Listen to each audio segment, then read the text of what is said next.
First step for the recipe is to make the wet ingredients that we will mix with the dry ingredients in a food processor.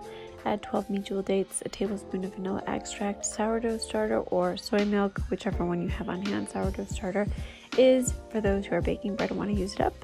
Add a tablespoon of avocado oil as well to your food processor, in addition to 1 teaspoon of ground cinnamon and a 1/4 cup of cashew butter, and mix until very homogeneous and the dates are nice and smooth. Our dry ingredients will be oats, cocoa powder, coconut, and chia seeds. We're going to mix it all together before we add our wet ingredients to our dry ingredients and combine with a wooden spoon until everything has been well incorporated. To a baking sheet, we're going to add our granola, spread it out really thin into a more or less rectangle. Bake at 350 Fahrenheit, 180 C for 20 to 25 minutes, and then we're going to split it in half and separate onto 2 separate baking trays.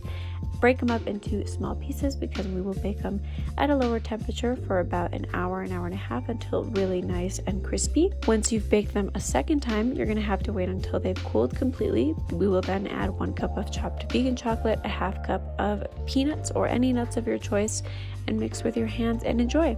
This can be stored at room temperature for about 10 days, frozen for up to 2 to 3 months. I hope you guys enjoyed this recipe, and be sure to subscribe to the channel for recipes every Friday and daily shorts. See you next time.